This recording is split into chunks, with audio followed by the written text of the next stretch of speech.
Universitas Muhammadiyah Riau, Program Studi Teknik Informatika, Fakultas Ilmu Komputer. Di sini saya akan menjelaskan sedikit tentang random forest untuk mendeteksi hate speech pada Twitter dengan mata kuliah kecerdasan buatan track A1 kelas pagi. Oke, langsung saja pada materi. Terima kasih. Oke, baiklah. Di sini saya akan menjelaskan tentang random forest untuk mendeteksi hate speech pada Twitter. Dengan saya Putra Sanjaya, NIM 170401091. Yang pertama yaitu ada pengertian random forest. Random forest merupakan salah satu metode yang digunakan untuk klasifikasi dengan membangun banyak pohon klasifikasi. Metode ini dapat meningkatkan hasil akurasi dengan cara membangkitkan simpul anak untuk setiap node atau simpul di atasnya, dan dilakukan pemilihan secara acak. Selanjutnya ada pengertian hate speech. Hate speech adalah suatu ujaran kebencian yang dilakukan di berbagai media, yang membuat semakin populer karena perbedaan yang sampai mewakili berbagai kelompok, seperti suku, ras, etnis, dan agama. Rohman 2016. Selanjutnya itu ada pengertian dari Twitter. Twitter merupakan media jejaring sosial unik yang memfasilitasi penggunanya untuk dapat mengirim dan menerima terkait segala aktivitas, opini, serta segala sesuatu hal terhadap pengguna lainnya secara publik yang biasa disebut tweet, atau juga dapat mengirim pesan secara pribadi dalam komunitas Twitter. Selanjutnya ada metode penelitian. Yang pertama ada mulai, yang kedua ada mengumpulkan segala data, yang ketiga ada klasifikasi data, yang keempat ada pengujian, terus yang terakhir itu ada hasil. Proses klasifikasi. Proses klasifikasi pada random forest berawal dari memecah data sampel yang ada ke dalam decision tree secara acak. Setelah pohon terbentuk, maka akan dilakukan voting pada setiap kelas dari data sampel. Kemudian, mengkombinasikan vote dari setiap kelas, kemudian diambil vote yang paling banyak dengan menggunakan random forest. Pada klasifikasi data, maka akan menghasilkan vote yang paling banyak.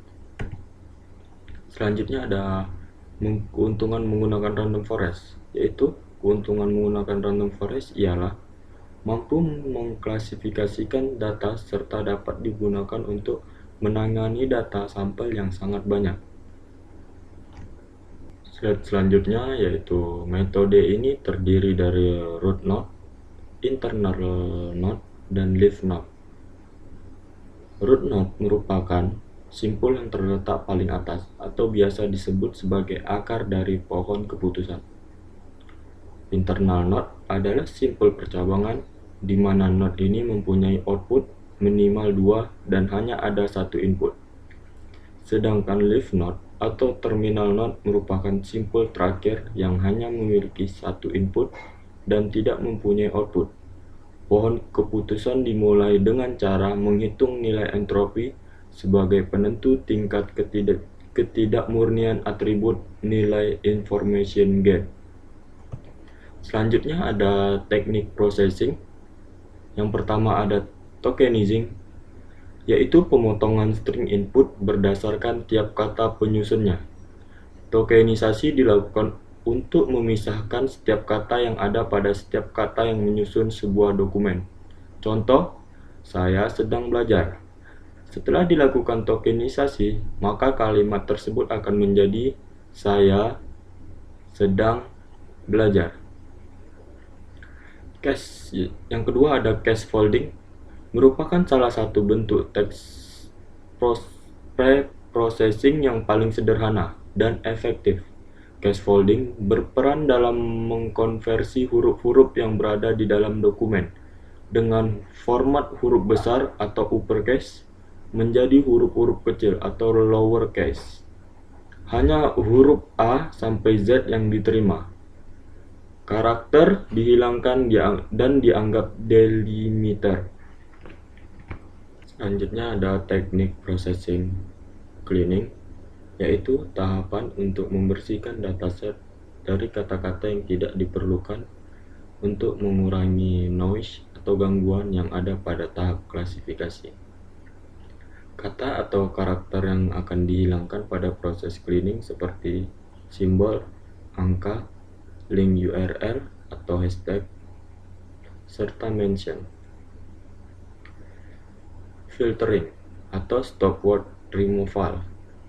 Proses memilah data dengan cara mengambil kata-kata penting dari proses pre-processing sebelumnya dengan menggunakan algoritma stop list, membuat kata penting atau word list, menyimpan kata penting.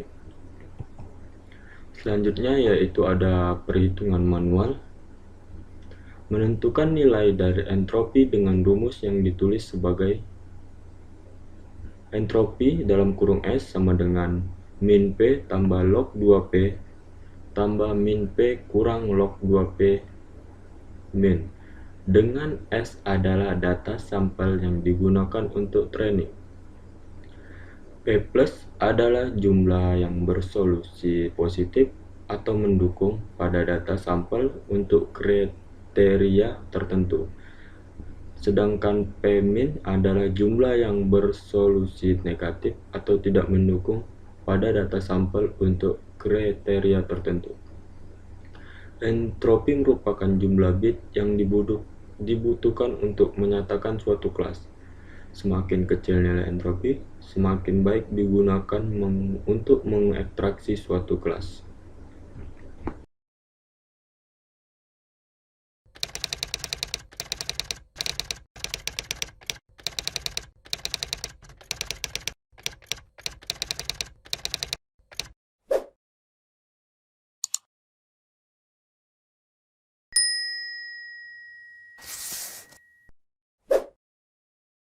Selanjutnya yaitu setelah memperoleh nilai entropi, selanjutnya ditentukan nilai information gain dengan rumus yang ditulis sebagai berikut. Gain dalam kurung S, A tutup kurung sama dengan entropi dalam kurung S kurang gain garis tegak SV garis tegak S tutup garis tegak entropi buka kurung V nilai dalam kurung A SV tutup kurung, dengan A adalah atribut, V adalah suatu nilai yang mungkin untuk atribut A, nilai dalam kurung A adalah himpunan yang mungkin untuk atribut A. Garis tegak SV adalah jumlah sampel untuk nilai V dan S adalah jumlah seluruh sampel data. Memilih atribut yang memiliki nilai information gain terbesar. Gain merupakan salah satu langkah pemilihan atribut yang digunakan untuk memilih tes atribut setiap simpul pada pohon keputusan, atau dengan kata lain, gain merupakan tingkat pengaruh suatu atribut terhadap keputusan atau ukuran efektivitas suatu variabel dalam mengklasifikasikan data. Gain dihitung dengan rumus yang ditulis sebagai gain dalam kurung S, A tutup kurung sama dengan entropi S kurang gain SI S kali entropi buka kurung SI. Oke, sekian presentasi dari saya. Apabila ada kesalahan atau silap kata, mohon dimaafkan. Wabillahi taufiq wal hidayah. Assalamualaikum warahmatullahi wabarakatuh. Terima kasih.